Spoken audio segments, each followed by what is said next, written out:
నమస్తే, welcome to I witness Telugu news. నేను మీ ఆదిత్య. ముందుగా బులెటిన్ హెడ్లైన్స్. ఇవాళ 5 జిల్లాల కలెక్టర్లతో ధరణి కమిటీ భేటీకి క్షేత్రస్థాయి భూ సమస్యలపై ఆరా తీసే అవకాశం.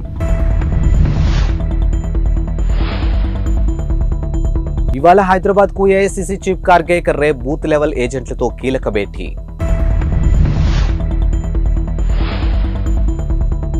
సికింద్రాబాద్ నుంచి అయోధ్యకు స్పెషల్ ట్రైన్స్. అధికారికంగా ప్రకటించినటువంటి దక్షిణ మధ్య రైల్వే ధరణి పునర్నిర్మాణ కమిటీ ఇవాళ సచివాలయంలో 5 జిల్లాల కలెక్టర్లతో సమావేశం కాబోతుంది. రంగారెడ్డి, సిద్దిపేట, వరంగల్, ఖమ్మం, నిజామాబాద్ జిల్లా కలెక్టర్ను ఈ సమావేశానికి హాజరు కావాల్సిందిగా ఇప్పటికే వారికి సమాచారం పంపింది.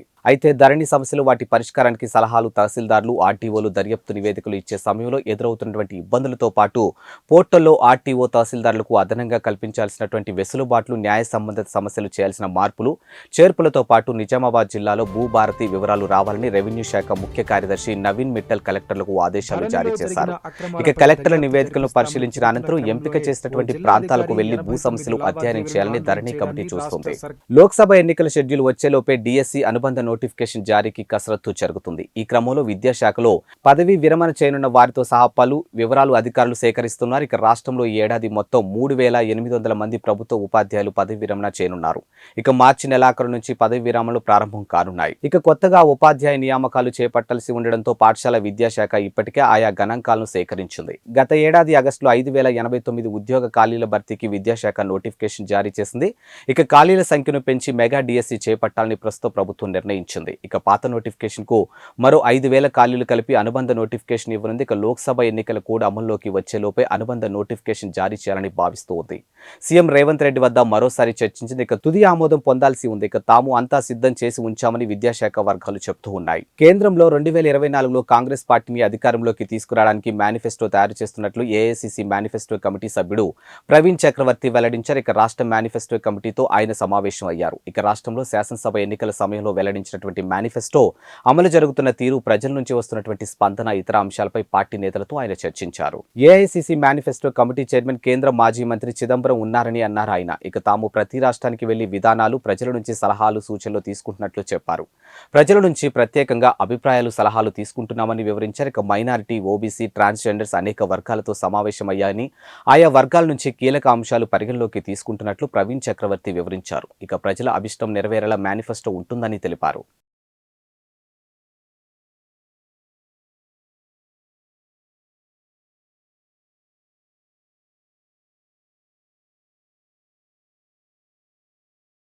పార్లమెంటు ఎన్నికలను దృష్టిలో ఉంచుకుని రేపు ఎల్బీ స్టేడియంలో కాంగ్రెస్ బూత్ లెవెల్ ఏజెంట్లతో సమావేశం నిర్వహిస్తూ ఉన్నారు. ఈ సమావేశానికి ముఖ్య అతిథిగా ఏఐసీసీ అధ్యక్షులు మల్లికార్జున ఖార్గే హాజరవుతున్నారు. బూత్ లెవెల్ ఏజెంట్లు అంతా హాజరయ్యేటట్లు చూడాలని సీఎం రేవంత్ రెడ్డి సూచించినట్లు పీసీసీ కార్యనిర్వాహక అధ్యక్షుడు మహేష్ కుమార్ గౌడ్ తెలిపారు. ఇక అసెంబ్లీ ఎన్నికల పార్టీని గెలిపించడంలో బూత్ లెవెల్ ఏజెంట్లు క్రియాశీలకంగా పనిచేశారని ఆయన కొనియాడారు. ఇక పార్లమెంటు ఎన్నికలను అనుసరించాల్సినటువంటి విధానాలపై ఈ సమావేశంలో ఖార్గే దిశానిర్దేశం చేస్తారని అన్నారు.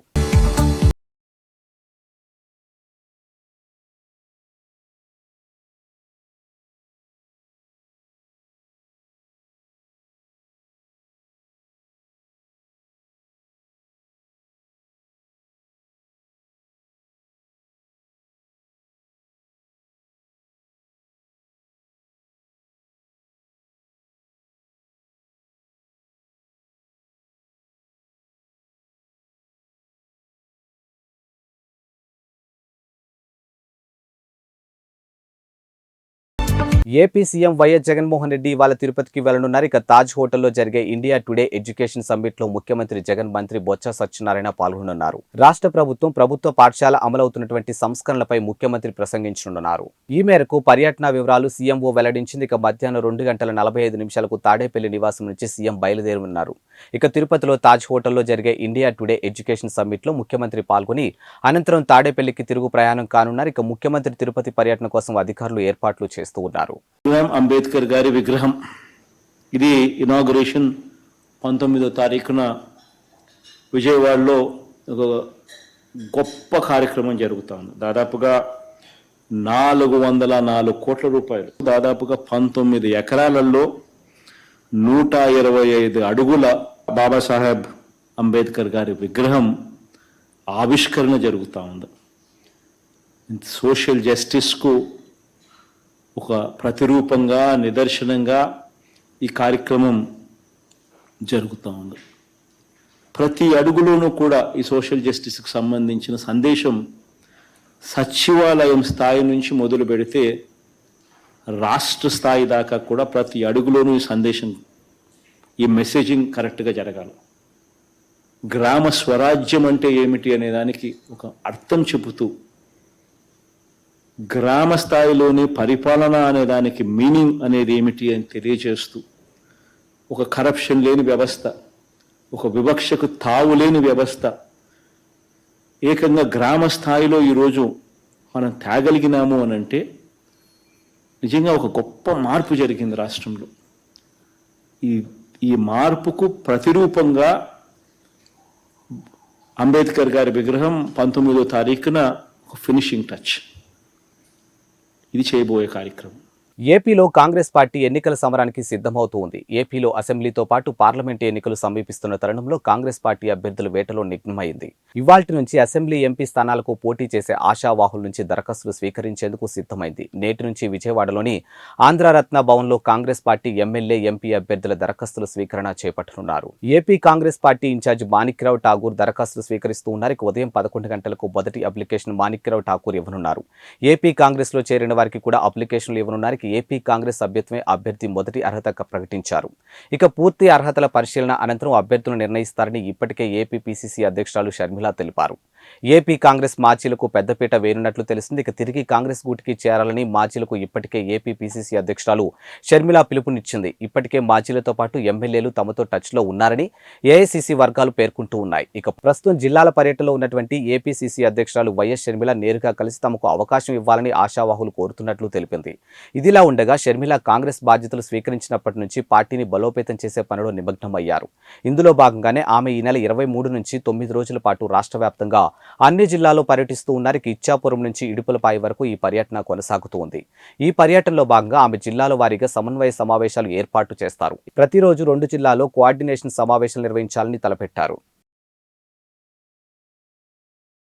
ఈరోజు వైఎస్ఆర్ తెలంగాణ పార్టీని కాంగ్రెస్ పార్టీలో విలీనం చేస్తున్నందుకు రాజశేఖర రెడ్డి బిడ్డగా నేను సంతోషిస్తున్నా. ఎందుకంటే ఈ రోజు నుంచి వైఎస్ఆర్ తెలంగాణ పార్టీ కాంగ్రెస్ పార్టీలో భాగమై, కాంగ్రెస్ పార్టీ ఉన్నంత వరకు వైఎస్ఆర్ తెలంగాణ పార్టీ కూడా కాంగ్రెస్ పార్టీలో భాగమై ఉంటుంది. కాబట్టి వైఎస్ఆర్ తెలంగాణ పార్టీ నాయకులు, వైఎస్ఆర్ తెలంగాణ పార్టీ కార్యకర్తలు నాతో పాటు ఈ రోజు చాలా సంతోషంగా ఇండియన్ నేషనల్ కాంగ్రెస్ పార్టీలో విలీనం కావడం జరుగుతుంది. రాజశేఖర రెడ్డి గారు బ్రతికున్నంత కాలం నమ్మకంగా కాంగ్రెస్ పార్టీకి సేవ చేయడమే కాకుండా రాజశేఖర రెడ్డి గారు చనిపోయే నాటికి కూడా కాంగ్రెస్ పార్టీకి సేవ చేస్తూనే చనిపోయారు. ఈ రోజు రాజశేఖర రెడ్డి బిడ్డ కాంగ్రెస్ పార్టీలో చేరుతుంది అంటే రాజశేఖర రెడ్డి గారికి చాలా సంతోషం, చాలా గర్వం కలిగించే విషయం అని నేను నమ్ముతున్నా. ఎందుకంటే ఈ రోజు మన దేశంలోనే అతిపెద్ద సెక్యులర్ పార్టీ కాంగ్రెస్ పార్టీ. కాబట్టి కాంగ్రెస్ పార్టీ మన స్వాతంత్రం వచ్చినప్పటి నుంచి పునాదులు వేయడం దగ్గర నుంచి ఈ దేశాన్ని కట్టడం దగ్గర వరకు కాంగ్రెస్ పార్టీ హస్తం ఉంది. ప్రతి వర్గాన్ని కలుపుకుపోతూ, ప్రతి విశ్వాసానికి, ప్రతి ఫెయిత్ కు నమ్మకం కలిగిస్తూ, ప్రతి సెక్షన్ ఆఫ్ ద సొసైటీలో కలుపుకుపోతూ ముందుకు వెళ్లిన party Congress party. Congress party ముందు కూడా రాహుల్ గాంధీ గారి నాయకత్వంలో బెజవాడలో వంగవీటి రాధా, బోండా ఉమా వర్గాల మధ్య సోషల్ మీడియాలో వార్ నడుస్తూ ఉంది. ఇక టీడీపీ సెంట్రల్ సీటు విషయంలో రాధా, ఉమా వర్గీయుల మధ్య పోరు ముదురుతూ ఉంది. ఇక వంగవీటి రాధను టీడీపీ నమ్మడం లేదంటూ 3 రోజుల క్రితం సోషల్ మీడియాలో పోస్టులు వైరల్ గా మారింది. ఈ పోస్టులను ఉమా వర్గీయులు చేసిన పనేనని రాధా వర్గం ఆగ్రహం వ్యక్తం చేస్తూ ఉంది. తాజాగా ఉమా టార్గెట్ గా సోషల్ మీడియాలో కౌంటర్ పోస్టులు వైరల్ అవుతూ ఉన్నాయి. ఇక రాధా వర్గమే ఇది చేసినట్టుగా ఉమా వర్గం భావిస్తుంది. నమ్మాలంటే ఏం చేయాలంటూ ఉమాకి వ్యతిరేకంగా కౌంటర్ పోస్టులు వైరల్ అయ్యాయి. ఇక పదవి కోసం పార్టీని బెదిరించాలా, చిన్నపిల్లలకు చావుకి కారణం అవ్వాలా, దేవుడి పేరుతో చందాలు పోగేయాలా, కార్పొరేటర్లకు టిక్కెట్లు అమ్ముకోవాలా, పదవి రాకపోతే కాపుల గొంతు కోసారని పార్టీకి కులానికి మధ్య విరోధం పెంచాలా, ఈసారి టిక్కెట్ రాదని అధికార పార్టీతో చర్చలు జరపాలా, అలా చేస్తేనే పార్టీ నమ్ముతుందా అంటూ చేసిన పోస్టులు వైరల్ అవుతూ ఉన్నాయి. రాధాపై 7 పాయింట్లతో పోస్టులు పెడితే 17 పాయింట్లతో ఉమాపై పోస్టులు చేయడం గమనార్హం. ఇక రాధా, ఉమా వర్గాల మధ్య కోల్డ్ వార్తో రాజకీయం హీట్ ఎక్కింది. ఆంధ్రప్రదేశ్లో ఎన్నికల సమయం దగ్గర పడుతున్న వేళ మాజీ మంత్రి బాలినేని శ్రీనివాసరెడ్డి సంచలన ప్రకటన చేశారు. ఇవే తన చివరి ఎన్నికలని, ఈసారి ఎన్నికల్లో పోటీ చేస్తున్నానని తెలిపారు. అయితే వచ్చే ఎన్నికల్లో మా అబ్బాయి పోటీ చేస్తారని వెల్లడించారు. తాను పట్టాల కోసం వెళ్లి కూర్చుంటే పార్టీ మారుతుందని రకరకాల వార్తలు వచ్చాయని అన్నారు. అందరి దయతో తిరిగి ఒంగోలులోనే పోటీ చేస్తున్నానంటూ స్పష్టం చేశారు. ఎంపీ మాగుంట శ్రీనివాసరెడ్డి తాను కలిసి పోటీ చేస్తానని చాలాసార్లు చెప్పామని, ఆ ప్రయత్నాలు కొనసాగుతున్నాయని అన్నారు. ఇక దేవుడి దయ వల్ల అది సాధ్యపడుతుందని భావిస్తున్నట్లు ఆశాభావం వ్యక్తం చేశారు. ఇక సీఎం వైఎస్ జగన్ నాయకత్వంలో ఏపీలో మరోసారి వైసీపీ జెండా ఎగరటానికి ప్రతి కార్యకర్త కృషి చేయాలని బాలినేని పిలుపునిచ్చారు. ఒంగోలు ప్రజలకు చేసినటువంటి వాగ్దానం నెరవేర్చుకుంటే రాజకీయాలు మానుకుంటానని చెప్పా, అది సాధించనని ఆనందం వ్యక్తం చేశారు. ఇక పేదల స్థలాల కోసం 231 కోట్ల రూపాయలు విడుదల చేసినటువంటి సీఎం జగన్ కు ధన్యవాదాలు తెలిపిన ఆయన 25,000 మందికి పట్టాలు ఇవ్వటమే కాదు, ఇల్లు కట్టించి ఇచ్చేందుకు కృషి చేస్తానని అన్నారు. ఇక మౌలిక సదుపాయాలు కల్పన పూర్తి చేసి వచ్చే నెల 10వ తేదీలోపు సీఎం జగన్ చే ఇళ్ల పట్టాల పంపిణీ కార్యక్రమం ఉంటుందని తెలియజేశారు. ఇక రాష్ట్రమంతా జగనన్న కాలనీలు వచ్చిన ఒంగోలులో టీడీపీ నేతలు అడ్డుకున్నారని ఆరోపించారు. ఇక భగవంతుడి దయ, సీఎం వైఎస్ జగన్మోహన్ రెడ్డి దయ వల్ల ఇళ్ల స్థలాలకు డబ్బులు వచ్చాయంటూ సంతోషం వ్యక్తం చేశారు. ఒంగోలులో 25,000 మంది పట్టాలు ఇవ్వలేకపోతే నేను పోటీ చేయను అని చెప్పాను. చాలా మంది అన్నారు, ఎందుకు అట్లా చెప్తున్నావు, అది ఒకవేళ రాకపోతే మరి మీ పోటీ చేసేదానికి ఇబ్బంది కదా అని అంటే, పర్వాలేదు, నేను చేయలేకపోతే నేను రాజకీయాలు మానేస్తాను తప్ప ఒంగోలు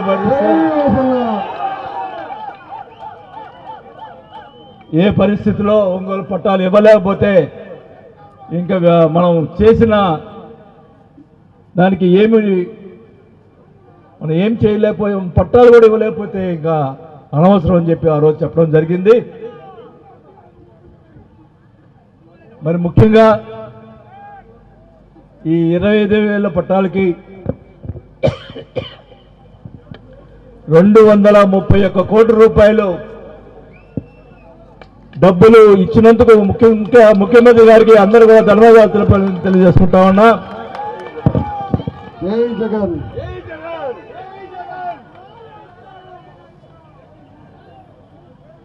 ప్రతి పేదవాళ్ళు, అక్క చెల్లెమ్మలకి నా ఒకటే కోరిక, ఇళ్ల పట్టాలు ఇవ్వటం కాదు, 25,000 మందికి ఇల్లు కట్టించే ఏర్పాటు చేస్తామని చెప్పి కూడా ఈ సభలో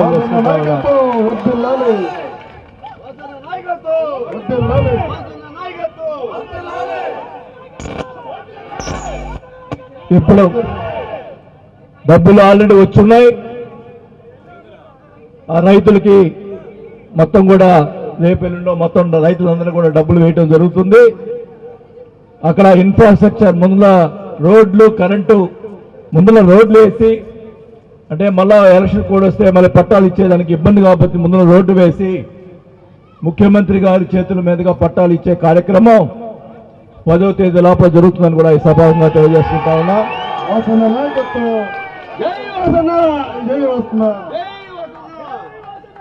నేను ఒకటే చెప్తా ఉన్నా, ఒంగోలు పట్టణంలో ఇంకా ఎవరైనా ఇల్లు లేకుండా ఉన్న వాళ్ళు ఎవరుంటే కూడా, ఇల్లు లేని వాళ్ళు ఇంకా ఏమైనా మిస్ అయి ఉంటే వాళ్ళు అప్లై చేసుకోండి, మా నా దగ్గరికి వచ్చి చెప్పండి, మాకు ఇల్లు లేదంటే తప్పకుండా శాంక్షన్ చేసి ఏర్పాటు చేస్తామని చెప్పి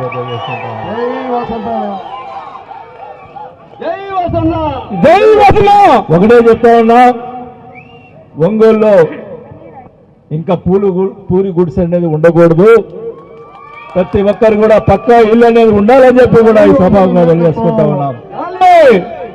ఈ రాష్ట్రం అంతా కూడా జగనన్న కాలనీలు వెలిసినాయి, కానీ ఒంగోలులో మనం పట్టాలు ఇచ్చేదానికి, వాళ్ళు కొని ఇచ్చేదానికి ఎందుకని ప్రభుత్వం భూమి మరి దేశం మొత్తం ఎప్పుడెప్పుడా అని ఎదురు చూస్తున్నటువంటి అయోధ్య రామ మందిర ప్రారంభోత్సవం మహోత్తరం ఘట్టం పూర్తయింది. ఇక శ్రీరాముడి జన్మస్థలమైనటువంటి అయోధ్యలో బాలరాముని ప్రాణ ప్రతిష్ఠ అనంతరం స్వామివారి దర్శనానికి భక్తులు పోటెత్తారు. ఇక భక్తుల రద్దీని దృష్టిలో పెట్టుకుని హైదరాబాద్ నగరం నుంచి 17 ప్రత్యేక రైళ్లు నడపాలని భారతీయ రైల్వే నిర్ణయించింది. దక్షిణ మధ్య రైల్వే జనవరి 29 నుంచి ఫిబ్రవరి 29 వరకు మొత్తం 41 ట్రిప్పులు తిప్పుతుంది. ఇందులో సికింద్రాబాద్ నుంచి 17 ప్రత్యేక ట్రిప్పులు ఉన్నాయి. ఇక ఈ నెల 29, 31, ఫిబ్రవరి 2, 5, 7, 9 తేదీలో అయోధ్యకు స్పెషల్ ట్రిప్పులు ఉన్నాయి. అంతేకాక ఫిబ్రవరిలో 11, 13, 15, 17, 18, 19, 21, 23, 25, 27, 29 తేదీలో ఈ రైలు నడవనున్నాయి. ఇక ప్రతిరోజు సికింద్రాబాద్ నుంచి దానాపూర్కు ఎక్స్ప్రెస్ రైలు నడుస్తుంది. ఇక ఉదయం 9:25 బయలుదేరి ఈ రైలు టికెట్లు దొరకడం చాలా కష్టంగా మారింది. దీన్ని దృష్టిలో ఉంచుకొని ప్రతి శుక్రవారం హైదరాబాద్ నుంచి గోరఖ్పూర్ ఎక్స్ప్రెస్ ను కూడా దక్షిణ మధ్య రైల్వే అందుబాటులోకి తెచ్చింది. ఈ రైలు ఉదయం 10:40 బయలుదేరి అయోధ్యకు మరుసటి రోజు మధ్యాహ్నం 3:30 చేరుతుంది. ప్రపంచవ్యాప్తంగా చోటు చేసుకున్న పరిణామాల నేపథ్యంలో బంగారం ధరలు ప్రతిరోజు మార్పులు చేర్పులు జరుగుతూ ఉంటాయి. ఒక్కరోజు ధరలు తగ్గితే మరికొన్ని రోజుల్లో పెరుగుతూ ఉంటాయి. బంగారం కొనుగోలు చేసే వారికి నిన్న మొన్నటి వరకు ధరలు బెంబేలెత్తిస్తున్నప్పటికీ వరుసగా 3 రోజులు ధరలు స్థిరంగా ఉన్నాయి. బులియన్ మార్కెట్లో 22 క్యారెట్ల బంగారం రేటు 10 గ్రాములు 57,800 వద్ద ట్రేడింగ్ అవుతుంది. అలానే 24 క్యారెట్ల బంగారం తులానికి 63,050 వద్ద స్థిరంగా ఉంది. ఇక ఈ రోజు ఢిల్లీలోని 22 క్యారెట్ల గోల్డ్ రేటు తులానికి 57,950 ఉండగా 24 క్యారెట్ల మేలిమి బంగారం తులానికి 63,200 వద్ద స్థిరంగా కొనసాగుతోంది. హైదరాబాద్ బులియన్ మార్కెట్లో వరుసగా 3 రోజులుగా బంగారం ధరలు స్థిరంగా ఉన్నాయి. 22 క్యారెట్ల బంగారం రేటు 10 గ్రాములు 57,800 వద్ద ట్రేడింగ్ అవుతూ ఉండగా 24 క్యారెట్ల బంగారం 63,050కి కొనసాగుతుంది. ఇక వరంగల్, విజయవాడ, విశాఖపట్నంలో కూడా ఇవే ధరలు కొనసాగుతూ ఉన్నాయి. ఇక బులియన్ మార్కెట్లో బంగారం ధర నేడు స్వల్పంగా తగ్గింది. ఇక కిలో వెండిపై 500 తగ్గి 75,000కు కొనసాగుతుంది.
Real name is Niaz.